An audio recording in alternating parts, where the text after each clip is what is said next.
जय हिंद साथियों, स्वागत है आपका self study classes Vishwamit Jain YouTube channel में। दोस्तों आज के वीडियो में हम मध्य प्रदेश सामान्य ज्ञान को बहुत ही अच्छे से ट्रिकी वे में पढ़ने वाले हैं। आप पूरा वीडियो जरूर देखें दोस्तों। आपको एमपीजी के मैंने बहुत सारा एमपीजी के याद करवा दिया है और ट्रिक से याद करवाया है। आपको कुछ भी याद नहीं करना पड़ता, पूरा वीडियो देखना पड़ता है और सब कुछ याद हो जाता है। ठीक है, तो ऐसी ट्रिक आज बताने वाले हैं दोस्तों। तो वीडियो को लाइक जरूर करें और सब्सक्राइब कर देना और साथ ही बेल आइकन को दबाना ना भूलें। ठीक है, तो बेल आइकन को जरूर दबाएं और वीडियो को लाइक करके शेयर अवश्य करना है दोस्तों। तो दोस्तों आपको यहाँ पर हमारा मध्य प्रदेश है और मध्य प्रदेश के जीके के बारे में जब हम पढ़ते हैं तो मैं आपको हमेशा बताता हूँ कि मध्य प्रदेश को जो मध्य प्रदेश नाम दिया वो भारत के प्रथम प्रधानमंत्री श्री पंडित जवाहरलाल नेहरू जी ने दिया था। ठीक है, और इसे लघु प्रदेश है ना, टाइगर स्टेट, सोया स्टेट, हृदय प्रदेश आदि विभिन्न नामों से जाना जाता है।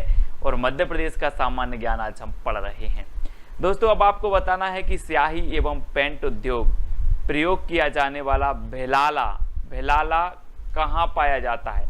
स्याही और पेंट उद्योग में जो प्रयोग किया जाता है भेलाला, वो कहाँ पर पाया जाता है। तो दोस्तों हम आपको सबसे पहले टेस्ट करवाएंगे है ना, फिर ट्रिक बताएंगे और फिर मैप में बताएंगे। ठीक है, तो बहुत सारी चीजें आज होने वाली हैं। तो स्याही एवं पेंट उद्योग में प्रयोग किए जाने वाला जो भेलाला है ये कहाँ पाया जाता है। 2 सेकंड आपको दिए जाते हैं और आपका बिल्कुल सही आंसर क्या हो जाएगा आपको कमेंट में लिखना है। पूछा गया प्रश्न है और आपका बिल्कुल सही आंसर होगा छिंदवाड़ा, यानी कि जो आ नंबर है वो आपका बिल्कुल सही आंसर हो जाएगा। अब इसको कैसे याद रखोगे दोस्तों, देखो मैं आपको बता रहा हूं कि जो स्याही होती है, स्याही जो पेन की स्याही अगर आपके पैंट में गिर जाए, जेब में पेन रखते हो और पैंट में गिर जाए तो स्याही नहीं छूटेगी, आपके पैंट में छेदा हो जाएगा। क्या हो जाएगा? छेद हो जाएगा, लेकिन स्याही नहीं छूटेगी। तो स्याही एवं पेंट में जो उपयोग होता है भेलाला, वो कहाँ छेद हो जाएगा तो छिंदवाड़ा, छेद हो जाएगा तो छिंदवाड़ा। स्याही गिर जाए तो धो के छेद हो जाएगा, लेकिन स्याही नहीं छूटेगी। तो छिंदवाड़ा में ये भेलाला मिलेगा, यानी कि जो आ नंबर है वो आपका बिल्कुल सही हो जाएगा। ठीक है, ऐसे याद भी रखना है। अब दोस्तों ये छिंदवाड़ा कहाँ है मध्य प्रदेश में, तो ये छिंदवाड़ा मध्य प्रदेश में ये जिला है और ये क्षेत्रफल की दृष्टि से दोस्तों सबसे बड़ा जिला है। ठीक है, याद रख लेना है। आपने पेंच राष्ट्रीय उद्यान पढ़ा होगा, ये पेंच राष्ट्रीय उद्यान ये छिंदवाड़ा और सिवनी यहाँ पड़ता है आपका, तो इसको भी आपको याद रखना है। ठीक है, अब दोस्तों आपको बताना मध्य प्रदेश में वानिकी प्रोत्साहन हेतु पंचवन योजना की शुरुआत कब हुई। पंचवन की हो रही है दोस्तों, तो पंचवन की उत्तर में भी लास्ट में क्या आएगा? 5 आएगा, है ना। तो वानिकी प्रोत्साहन हेतु जो पंचवन योजना की शुरुआत हुई वो कब हुई, तो आपका बिल्कुल सही आंसर होगा दोस्तों 1975। 5 की बात हो रही है तो 5 यहाँ पर भी आएगा आपका, तो 5 यानी 75। 1975 में पंचवन योजना की शुरुआत हुई, ये चीज आपको याद रखनी है। ठीक है, अब दोस्तों मध्य प्रदेश में सर्प उद्यान कहाँ पर है। अरे दोस्त आप बोलोगे सर बहुत सारे उद्यान पढ़े, सर्प उद्यान तो पढ़ा ही नहीं है। तो आपको बताना है कि जो सर्प रहते हैं वो कहाँ, आकाश में रहते हैं कि भू में रहते हैं। कहाँ रहते हैं? आकाश में तो नहीं मिला एक आध सर्प, नहीं मिला ना, भू में ही मिले। तो सर्प उद्यान कहाँ पर होगा? भोपाल, यानी कि जो आपका बी नंबर है वो सही हो जाएगा। अब दोस्तों आपने वन विहार राष्ट्रीय उद्यान भी देखा होगा, है ना, तो यहाँ पर आपका भोपाल है और वन विहार राष्ट्रीय उद्यान है। ठीक है, और यहीं पर वन विहार राष्ट्रीय उद्यान में क्या है? सर्प उद्यान है। ठीक है, कहाँ पर? भोपाल में। अब याद रख लेना कि सर्प भू में रखते हैं, तो भू से भोपाल। अब दोस्तों आपको बताना है कि मध्य प्रदेश के किस राष्ट्रीय उद्यान में वन्य जीवों को गोद लेने की योजना प्रारंभ की गई। जी हाँ दोस्तों, बहुत ही बढ़िया प्रश्न है। 2 सेकंड आपको दिए जाते हैं। मध्य प्रदेश के किस राष्ट्रीय उद्यान में वन्य जीवों को गोद लेने की योजना प्रारंभ की गई, तो आपका बिल्कुल सही आंसर क्या हो जाएगा? आंसर हो जाएगा दोस्तों वन्य जीवों को गोद लेने की, यानी कि ऐसे वन्य जीव जो क्या करते, वन में विहार करते हैं, अब उनको गोद लेने की योजना प्रारंभ की गई। तो वन में विहार करते हैं तो ऐसी योजना कहाँ पर प्रारंभ होगी? वन विहार में। ठीक है, ऐसे वन्य जीव जो वन में विहार करते हैं अब उनको गोद लेने की योजना प्रारंभ की गई, तो ये वन में विहार करते इसलिए वन विहार में ही की जाएगी, यानी कि आपका बी नंबर जो है वो बिल्कुल सही हो जाएगी। अभी वन विहार राष्ट्रीय उद्यान कहाँ पर है, तो ये है दोस्तों आपका भोपाल में। ठीक है, घूम के आना कभी, बहुत ही बढ़िया है ना। अगला बताना दोस्तों, मध्य प्रदेश के किस राष्ट्रीय उद्यान में हालो घाटी और बंजर घाटी स्थित है। हालो घाटी और बंजर घाटी बतानी है। 2 सेकंड आपको दिए जाते हैं, उत्तर आपका चयन करना है। तो आपका बिल्कुल सही आंसर क्या हो जाएगा दोस्तों, हालो घाटी और बंजर घाटी स्थित है कहां पर, कान्हा किसली राष्ट्रीय उद्यान में, यानी कि जो आ नंबर है वो बिल्कुल सही हो जाएगा। अब दोस्तों ये हालो घाटी और बंजर घाटी कैसे याद रखोगे, है ना। आपने एक वो गाना सुना होगा कि कान्हा ने मारा मिस कॉल, राधा बोले हेलो हेलो, तो किसने मारा, कान्हा ने। तो ये हालो घाटी कहाँ पर होगी, कहाँ पर होगी, कान्हा में होगी ना, कान्हा राष्ट्रीय क्यों नहीं है ना, कान्हा में। तो आ नंबर आपका बिल्कुल सही हो जाएगा। ठीक है, तो आपको याद रखना है कैसे भी, हालो घाटी और बंजर घाटी कान्हा में है, और एक कान्हा कहाँ पर है दोस्तों, तो मैंने आपको याद करवाया था कि कान्हा राष्ट्रीय उद्यान मंडला में है। तो कान्हा को देखकर मन डोला, तो कान्हा राष्ट्रीय उद्यान कहाँ पर होगा, मंडला में। ठीक है, ये है दोस्तों आपका मंडला, और यहीं पर कान्हा राष्ट्रीय उद्यान है मंडला में, और हालो घाटी और बंजर घाटी भी इसी राष्ट्रीय उद्यान में है। ठीक है, तो इसको याद रखना है। अगला है, मध्य प्रदेश के किस अभ्यारण्य में एशियाई सिंह का संरक्षण प्रजनन केंद्र खोला गया है। अब दोस्तों एक चीज बताना, हम बोलते ना पेपर में आपने देखा होगा कि शेरों ने अपना कुनबा बढ़ाया है, क्या बनाया है, कुनबा बढ़ाया है। अब एशियाई सिंह के संरक्षण प्रजनन केंद्र खोला, प्रजनन केंद्र, प्रजनन होगा तो क्या होगा, कुनबा बढ़ेगा। तो ये प्रजनन केंद्र कुनबा से क्या हो जाएगा आपका, कुनबा बढ़ेगा, तो ये कहां पर प्रारंभ किया जाएगा, कुनबा से कूनो, है ना, कुनबा से कूनो।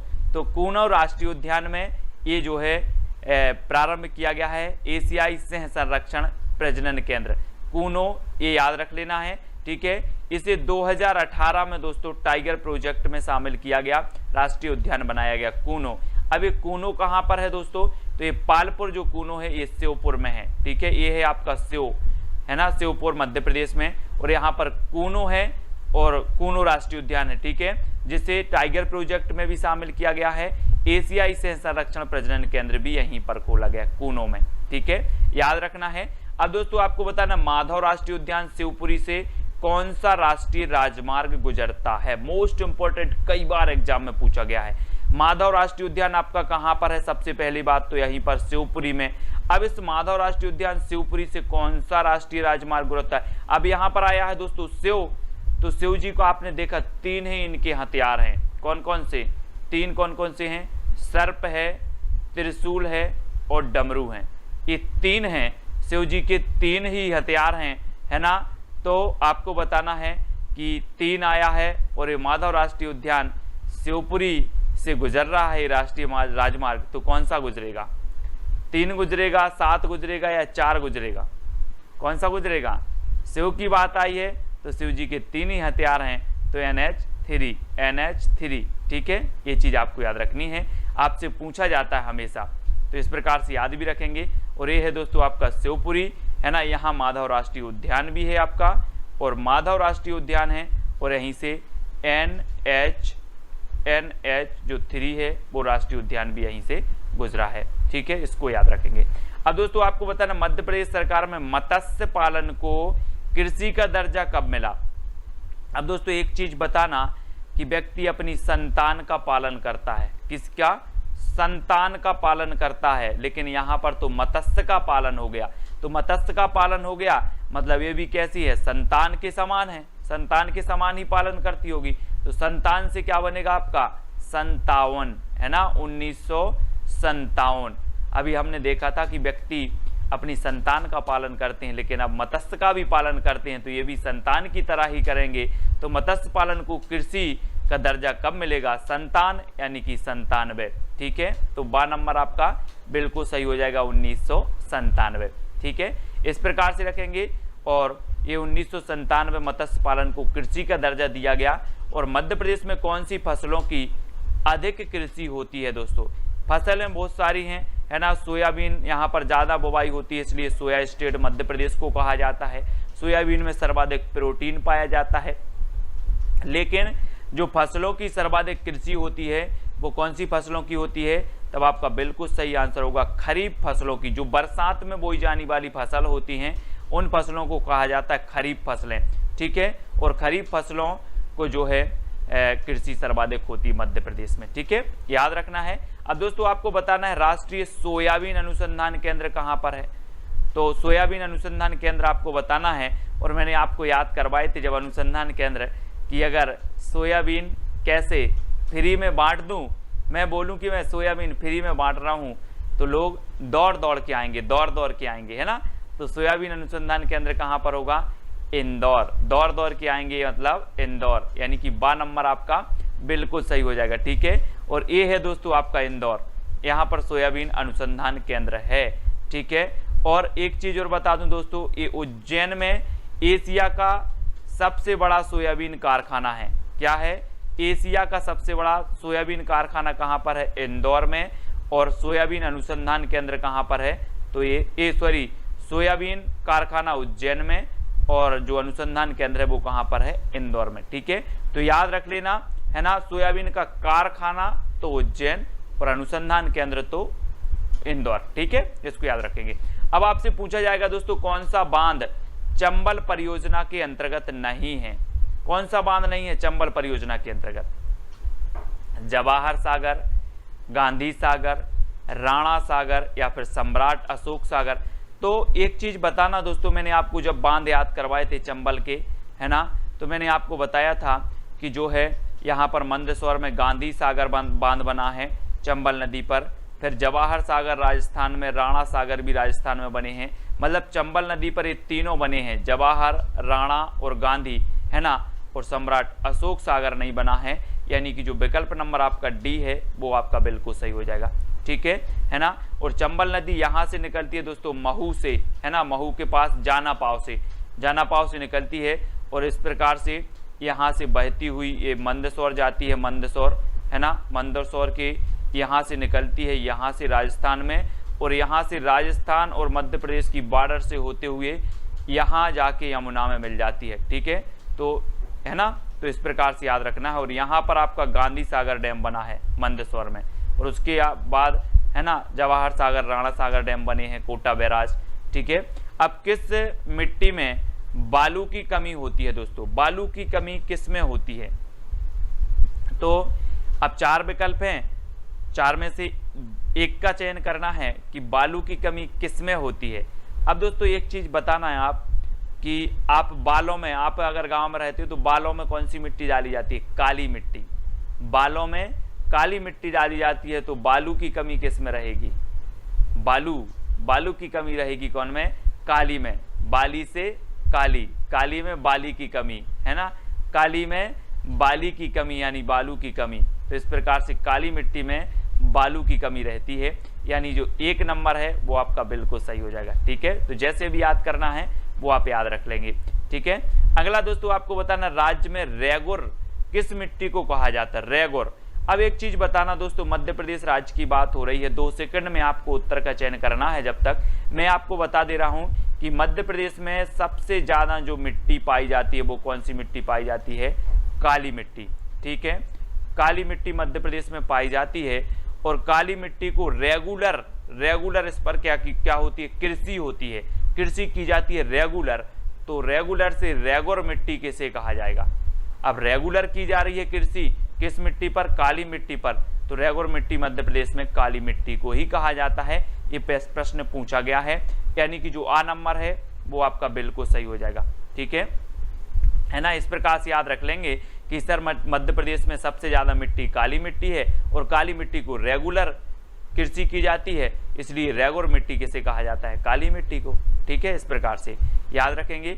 अगला है वो दोस्तों, धार किस नदी के किनारे स्थित है? धार, तो आपको बताना है किस नदी के किनारे स्थित है। तो आपका बिल्कुल सही आंसर हो जाएगा दोस्तों क्या? माही की धार। माही की धार, ऐसे याद रखना है आपको, माही की धार, ठीक है। माही की धार यानी कि जो धार है वो कौन सी नदी के किनारे हो जाएगा, माही नदी के। ठीक है, तो माही की धार, धार माही नदी के किनारे स्थित है। डी नंबर आपका बिल्कुल सही हो जाएगा। और ये है दोस्तों आपका धार, है ना, यहीं पर है। मांडू, मांडू भी है, तो याद रख लेना। अगला बताना, प्रदेश की कौन सी नदी अवनालिका अपर्दन द्वारा बीहड़ का निर्माण करती है। तो कौन सी नदी करती है दोस्तों। अब एक चीज बताना, अवनालिका अपर्दन, अपर्दन होगा और बीहड़ का निर्माण करेगा तो कौन सी नदी करेगी, जिसमें बल होगा, जिसमें क्या होगा, बल होगा, वही तो अपर्दन करेगी, वही बीहड़ बनाएगी, है ना। तो बल होगा तो चंबल, है ना, बल से चंबल। चंबल ऐसी नदी है जो अवनालिका अपर्दन द्वारा बीहड़ का निर्माण करती है, यानी कि जो आ नंबर है आपका वो बिल्कुल सही हो जाएगा, चंबल। ठीक है, अगला क्वेश्चन देख लेते हैं। अगला आपको बताना है दोस्तों, इंदौर किस नदी के किनारे स्थित है। ये तो कई बार पूछा गया है दोस्तों। एक चीज बताना, आपको 2 सेकंड में उत्तर तो बताना ही है, जब तक मैं आपको बता दूं कि आपको बहुत तेज भूख लगी है, बहुत तेज भूख लगी है और कोई आपको खाना दे दे, खाना दे दे तो आप क्या करोगे, दौड़ दौड़ के जाओगे। कैसे जाओगे, दौड़ दौड़ के जाओगे। अगर आपको भूख लगी है और खाना दे दे तो दौड़ दौड़ के जाओगे। तो जो खान नदी के किनारे स्थित शहर है उसका नाम क्या है, उसका नाम है इंदौर। ठीक है, एक क्वेश्चन पूछा गया है एग्जाम में, पूछा गया कि इंदौर किस नदी के किनारे स्थित है। तो याद रख लेना कि दौड़ दौड़ के जाएंगे हम अगर कोई खाना दे दे तो। ठीक है, तो खान नदी, इस प्रकार से याद रखना है। अब दोस्तों ये आपका इंदौर है, ठीक है, कपड़ा शहर कहा जाता है, अहल्या नगरी भी इसे कहा जाता है, तो ये चीज भी याद रखेंगे। मध्य प्रदेश का एकमात्र हिल स्टेशन पचमढ़ी किस पर्वत श्रृंखला में स्थित है। मैंने आपको कई बार बताया है दोस्तों कि पचमढ़ी में बरसात सर्वाधिक वर्षा होती है। ठीक है, पचमढ़ी में, और पचमढ़ी में एक जो धूपगढ़ है, धूपगढ़ क्षेत्र मध्य प्रदेश का सर्वोच्च चोटी है धूपगढ़, जिसकी ऊंचाई है 1350 मीटर। ठीक है, धूपगढ़। और यहाँ पर आरक्षक क्या है, आरक्षक ट्रेनिंग सेंटर भी है पचमढ़ी में, तो ये चीज़ भी आपको याद रखनी है। ठीक है, और एकमात्र हिल स्टेशन है पचमढ़ी, है ना। और ये किस श्रेणी में है, पर्वत श्रेणी में है, तो ये सतपुड़ा पर्वत श्रेणी, यानी कि बी नंबर आपका सही हो जाएगा। और ये पचमढ़ी कहाँ पर स्थित है दोस्तों, तो यहाँ पर देखो ये होशंगाबाद में स्थित है। और होशंगाबाद में मैं कई बार बताता हूँ आपको कि यहाँ पर सतपुड़ा राष्ट्रीय उद्यान भी है ना, सतपुड़ा है, और बोरी अभ्यारण्य भी है, बोरी, है ना। पचमढ़ी तो आपका है ही, तो इनको आपको याद रखना है। अगला दोस्तों है आपका खिलाफत आंदोलन का नेतृत्व मध्य प्रदेश में किसने किया। अब दोस्तों खिलाफत यानी कि खिलाफ जा रहे हैं। अब अगर कोई खिलाफ जा रहा है ना, अंग्रेजों के खिलाफ जा रहा है, तो ऐसा ही मराठा आदमी होगा कि जबर आदमी होगा, कैसा होगा जल्दी बताओ। जो खिलाफ जा रहा है और खिलाफत आंदोलन का नेतृत्व कर रहा है वो आदमी कैसा होगा, कॉमन सेंस कैसा होगा, जबर। तो अब्दुल जब्बार, अब्दुल जब्बार ने खिलाफत आंदोलन का नेतृत्व कहां से किया था, मध्य प्रदेश से किया था, यानी कि आपका बिल्कुल विकल्प नंबर जो बी है वो बिल्कुल सही होगा, अब्दुल जब्बार। ठीक है, याद रखेंगे विकल्प नंबर बी को। और अगला क्वेश्चन है आपका, बांधवगढ़ राष्ट्रीय उद्यान कहां पर है। मैंने आपको सारे राष्ट्रीय उद्यान याद करवाए हैं ट्रिक से, अब आपको बताना है। 2 सेकंड आपको दिए जाते हैं और आपका बिल्कुल सही आंसर क्या हो जाएगा दोस्तों। अगर आपको एक पेड़ से बांध दिया जाए, एक पेड़ से बांध दिया जाए और कोई आपको छोड़े ना, तो आप पूरी उमरिया बंधे रहोगे, बंधे रहोगे कि नहीं, बिल्कुल बंधे रहोगे। तो बांधवगढ़ राष्ट्रीय उद्यान कहाँ पर होगा, उमरिया में। ठीक है, उमरिया, यानी कि बी नंबर आपका सही होगा। बांधवगढ़ में दोस्तों सफ़ेद शेर पाए जाते हैं। ठीक है, और सफ़ेद शेरों की जो भूमि है वो रीवा को कहा जाता है, ये भी याद रख लेना। और बांधवगढ़ 32 पहाड़ियों से घिरा राष्ट्रीय उद्यान है। एक क्वेश्चन ऐसा भी बन जाता है। ठीक है, और ये कहाँ पर है, उमरिया में है ना। और ये है दोस्तों आपका उमरिया, यहाँ पर बांधवगढ़ राष्ट्रीय उद्यान है। ठीक है, अगला दोस्तों आपको बताना है, सॉफ्टवेयर टेक्नोलॉजी पार्क स्थित है, तो कहाँ पर है दोस्तों। अब मध्य प्रदेश में आप देखते हो दोस्तों कि जो सबसे ज़्यादा टेक्निकल है, सबसे ज़्यादा जो टेक्निकल शहर है वो कौन सा है, इंदौर। तो ये जो सॉफ्टवेयर टेक्नोलॉजी पार्क कहाँ पर स्थित होगा, इंदौर में। ठीक है, और आप सॉफ्टवेयर डलवाने के लिए दौड़ दौड़ के दुकानों पर जाते हो, मेरे में ये सॉफ्टवेयर डाल दो, वो सॉफ्टवेयर डाल दो, है ना, दौड़ दौड़ के जाते हो, तो सॉफ्टवेयर टेक्नोलॉजी भी कहाँ पर होगी, इंदौर में, यानी कि जो 12 नंबर है आपका बिल्कुल सही हो जाएगा। अब दोस्तों आपके चैलेंज प्रश्न की बारी है और आपको चैलेंज प्रश्न दिया जाता है कि मध्य प्रदेश का प्रथम राष्ट्रीय उद्यान कौन सा है। मध्य प्रदेश का जो प्रथम राष्ट्रीय उद्यान बना था वो कौन सा बना था, ये आपका चैलेंज प्रश्न है। कमेंट में आपको लिखना है, ठीक है। वीडियो को लाइक और शेयर अवश्य करना है दोस्तों, और इसी प्रकार की प्लेलिस्ट में जाकर के अवश्य देखें। सुबह 8 बजे 8:15 पर आपको MPGK का ट्रिकी वीडियो मिलता है, शाम को 4 बजे MPGK का ट्रिकी वीडियो मिलता है। तो ये सारे के सारे वीडियो अवश्य देखें, वीडियो को लाइक करें दोस्तों, ठीक है, और शेयर करें। और टेलीग्राम ग्रुप से अवश्य जुड़ना है। टेलीग्राम ग्रुप से जुड़ने के लिए आपको क्या करना है, टेलीग्राम ऐप डाउनलोड करना है, उसमें सर्च कर लेना है IAS स्टडी ट्रैक और क्या हो जाना है, ज्वाइन हो जाना है, ठीक है। और ये व्हाट्सअप नंबर दिया है तो व्हाट्सअप से जुड़ना है ना। इंस्टाग्राम में आपको सर्च करना है self study classes Sumit Jain, है ना। फेसबुक पे भी आपको सुमित जैन सर्च करना है। तो दोस्तों वीडियो कैसा लगा कमेंट के माध्यम से बताएं। यहाँ से बहुत सारे ट्रिकी वीडियो मैंने मध्य प्रदेश जीके के दिए हैं ताकि आपको याद हो सकें, आप कभी ना भूल सकें। ऐसी बहुत सारी ट्रिकें दी हैं, तो सब्सक्राइब जरूर कर लेना। बेल आइकन को दबा पर आपको ऑल पर क्लिक जरूर करना है दोस्तों। तो आज के वीडियो के लिए बस इतना ही। जय हिंद।